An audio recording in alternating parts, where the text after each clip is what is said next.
गुरुजी, मेरा एक प्रश्न था कि जैसे कि मैंने आपकी पुरानी प्रश्नोत्तरियों में पढ़ा हुआ है और भी मैंने कहीं पर इस विषय में जानकारी पढ़ी है कि मंत्र की चोरी भी संभव है। जैसे कि जाप मैं कर रहा हूँ, इसका फल किसी और को मिल रहा है। थोड़ा सा इसके विषय में बताइए, क्या ये संभव है?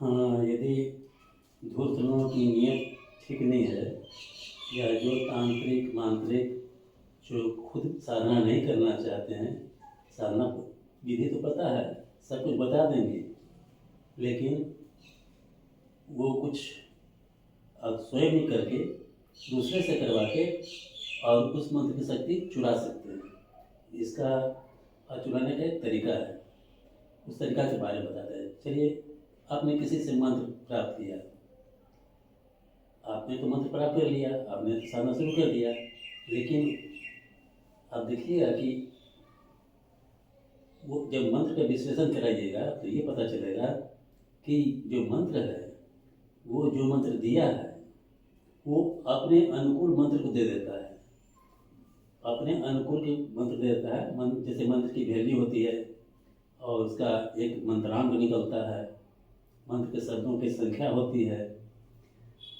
तो इन बातों को ध्यान में रखते कोई भी तांत्रिक, कोई भी धूर्त दूसरों से साधना करवा लेगा, पैसा भी ले लेगा, साधना भी करवा लेगा।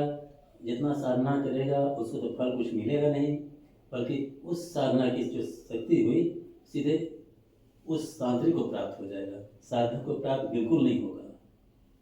ये और खास करके अभी फिलहाल इस युग में ऐसा बहुत होता जा रहा है। देखिए, इसका एक लॉजिक है, समझाते हैं। लोग गुरु मंत्र का जाप करते हैं, ठीक है। गुरु मंत्र के जाप से क्या होता है, एक गुरु को शक्ति मिलती है और उस शक्ति से, ताकि गुरु आशीर्वाद से, वो गुरु को शक्ति मिलेगी तो उस आशीर्वाद से वो कुछ आपको दे सकते हैं, आशीर्वाद दे सकते हैं, कुछ भी कर सकते हैं। तो मंत्र जप के द्वारा, गुरु मंत्र के जप द्वारा गुरु को शक्ति मिली, तो गुरु जो गुरु मंत्र देगा वो अपने अनुकूल देगा, तभी ना वो मंत्र उनको शक्तिकृत करेगा, शक्ति बढ़ाएगा, ताकि गुरु प्रसन्न रहते हैं शिष्य से। क्यों? कि गुरु मंत्र का वो जाप कर रहा है। तो इससे क्या होता है कि गुरु को एनर्जी मिलती है। ये तो हुआ क्लियर बात। लेकिन कोई गुरु ढोंगी बाबा जो आजकल जो मंत्र दे रहे हैं, और ऐसा लोग कर भी रहे हैं, मैंने पकड़ा है इस बात को, कि वे अपने अनुकूल मंत्र दे देते हैं, जाओ तुम्हें अप्सरा मिल जाएगी, चाहे कल पिशाचिनी साधना, अब मैं मान लीजिए आप कल पिशाचिनी साधना करना चाहते हैं, तो कल पिशाचिनी का मंत्र गुरु अपने अपने हिसाब से अपने अनुकूल दे देंगे। कल पिशाचिनी तो उसको मिल जाएगी, आपके हाथ में कुछ पड़ा नहीं, आपकी सारी मेहनत बर्बाद हो गई, आपको साधना का फल नहीं मिला। और बाद में साधक कहता है कि बहुत कुछ तो किया, न कल पिशाचिनी मिली, न यक्ष नहीं मिली, न अप्सरा मिली, क्यों नहीं मिली, सब मिल गए गुरु को, आपको क्या मिला? तो इस तरह से ठगीगिरी होती है। गुरु किसी भी मंत्र को मंत्र विज्ञान के हिसाब से कुछ वर्ड चेंज करके अपने अनुकूल बना सकता है। दुनिया का कोई भी मंत्र अपने अनुकूल बना सकता है और दूसरों साधना करवाएगा। जैसे उसके संसर्ग में बहुत से शिष्य हैं, शिशु के का क्या पता है, जो गुरु जी हमको अप्सरा मंत्र दिए हैं, या यक्षिणी मंत्र दिए हैं, या शिव मंत्र दिए हैं, या बगलामुखी मंत्र दिए हैं, कोई भी मंत्र दिए हैं, जब तुम करोगे उस साधना को, या अर्थात लोगों ने जो करता है, तो उस साधना का फल गुरु को मिलता है। इसलिए देखते नहीं हो, गुरु लाट साहब की तरह जीता है, हवाई जहाज से उड़ता है, चंदन टीका ला भाषण करता है, पूरा चढ़ावा समेट लेता है, सब फल तो उसको मिल रहा है। साधक को क्या मिल रहा है? कुछ नहीं। साधक इस तरह, साधक की मेहनत बेकार चली जाती है और गुरु इस तरह से लूट लेता है। तो वर्तमान समय में गुरुजी, हमें किसी भी मंत्र का चुनाव या हमें किसी से कोई मंत्र लेने से पहले उस पर एक बार विचार परामर्श अवश्य कर लेना चाहिए। बिल्कुल बिल्कुल बिल्कुल। हमें बहुत साधारण लोग पूछते हैं कि गुरुजी ये मंत्र मेरे अनुकूल है कि नहीं। इसी से पता चल जाता है ना कि अगला जो मंत्र दे रहा है व्यक्ति वो कितना खोटी है। यदि आपके मंत्र का अनुकूल नहीं रहेगा तो साधना का फल तो उसको मिल जाएगा, साधक को तो कुछ मिला नहीं। तो गुरुजी हमें लोगों से सावधान भी रहना चाहिए।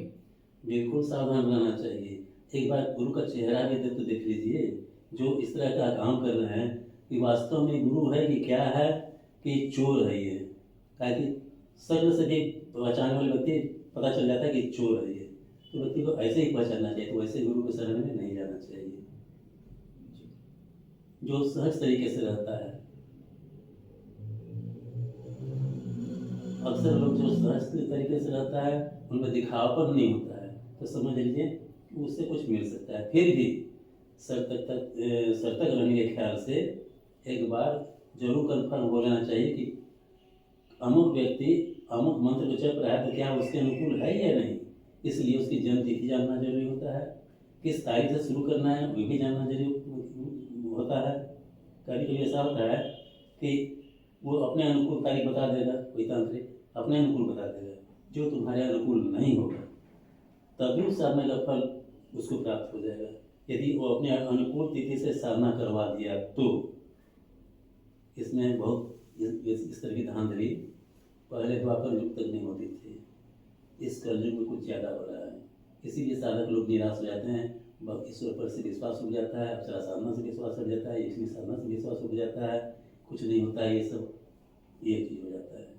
इसलिए मंत्र का जांच करा ही लेना चाहिए और जान लेना चाहिए कि मेरे लिए अनुकूल मंत्र है कि नहीं।